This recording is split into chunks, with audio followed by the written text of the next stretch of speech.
Hey guys, okay, so in last week's video we talked all about easements. In this week's video we're going to continue that whole restriction type theme and I'm going to talk about covenants.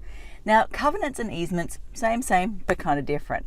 So they're both same in the respect that they restrict or place a restriction on a property, so they burden a property most of the time. So I have heard that technically you can get covenants that do add value or allow additional benefits or additional uses. I've personally never seen them and I can't imagine a scenario where council would actually want to use them.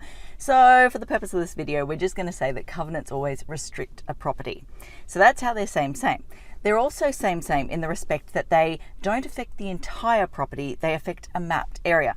But the mapped area could happen to be the entire property.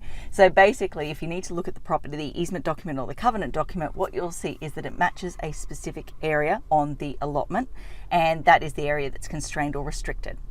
Now, how are they different? That's how they're same. How are they different? Well, they're different in the respect that they're used for different purposes. Now, I'm sure there's some sort of legal reasoning if you dig into the legislation as to why one's used and the other's used. But easements typically, I think I said in last week's video, they're used for access, flooding, encroachment, and services. That was the other one. They're the most common sort of ones that I come across within my role. When it comes to covenants, there's two key types of covenants that I see within my role. The first one is a developer covenant. Now, I had the best example of this earlier this week. I was doing some judging for HIA. And we were driving through this estate and every single house within the estate was black, white and grey. It was kind of a little Truman show. Like, I looked at it and went, it's impressive, it looks cool, the whole monochrome colour theme, rocking it, looking good. But it's a little bit eerie, a little bit freaky that everyone is so same. So yeah, put two and two together, you realise that they most likely have a developer covenant over the estate that requires them to adhere to certain paint colours. So yeah, developer covenants essentially can govern how a property will look and develop at the end. The other type of covenant, the one that I most commonly come across, is the vegetation covenants. Now, these are enforced as part of the subdivision process when council really, and I mean really wants to protect vegetation. So when it comes to protecting vegetation, you've got a few different levels. So the first level is basically the overlays. So council can rely on things like the biodiversity overlay, waterway corridor overlay, which is now natural assets local laws. So council can rely on all of that mapping to be able to achieve their goals of protecting vegetation. Problem is, like I alluded to, I think it was in last week's video, most people don't know to check for those overlays when they purchase a property. As a result, things slip through the cracks, people don't necessarily pick up on those protections. The next level up is what we call a DFP, or Development Footprint Plan. Previously, if you're used to old terminology, previously called BLE, or Building Location Envelope. Now, these things are created as part of a house application typically, and they demarcate an area that you can build within. The next step up is a covenant. Now, a covenant is just an absolute no-go zone. Like, you do not touch it, you will be in a world of pain and a world of trouble if you step outside the boundaries of where you're allowed to build and go within that covenant. So it's super duper strict. So when you're comparing easements to covenants, I kind of think of it like an easement is your teacher telling you to do something. You can sit there and go, yeah, okay, I hear what you're saying. I'm going to push the rules and ask for this, or I'm going to try for this. So you can seek the consent of the other party to the easement to be able to do additional stuff, and there is a degree of flexibility there.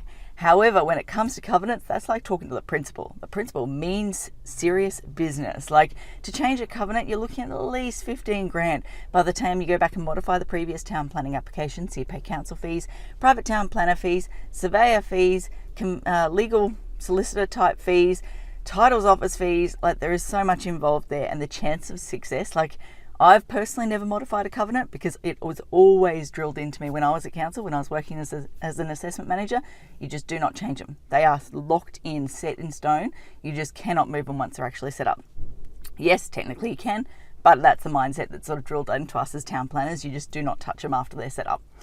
So I think that's a good summary, or a key overall sort of high level summary of what the differences are between easements and covenants. Like I said, they're basically just another restriction or form of restriction that can be placed on a property, and you need to check for them before you purchase a property, or if you're not before you purchase a property, before you start actually doing a design on a property. Actually, one thing I should probably mention is, how do you check for these things? They will always be on the title, so you should be notified at the time of purchase.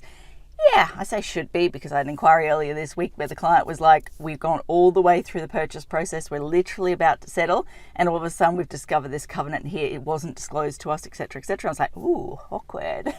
And normally I go to Queensland Globe to be able to look up covenants, just like I do easements. But again, last week's video I mentioned it's a 90-something% accurate resource. In this instance, I looked it up and looking for the covenant. There's no covenant. There's a covenant on the neighbour's property, but there's not on this property. So I still haven't quite worked that one out.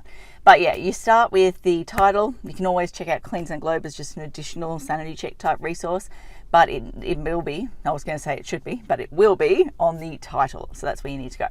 Okay, I think that covers off everything I want to talk about this week. As I always like to say, until next time, thanks for watching.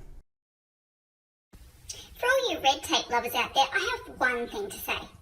Well, no, actually, I've got three. Number one, the advice provided in these videos is general in nature. It's not site-specific. You would be a silly Billy to go and make financial decisions based on this advice without first checking with the town planner. Don't be a silly Billy. Number two, Brisbane Town Planning is in no way linked to Brisbane City Council. The views expressed in these videos are my own, not council's. So if you don't like them, blame me, not council. Number three, what was my number three? Oh yeah, the views expressed in these videos are accurate at the time of recording. If you're watching this video back 10 years from now, the views may not be so accurate. That's all. Bye.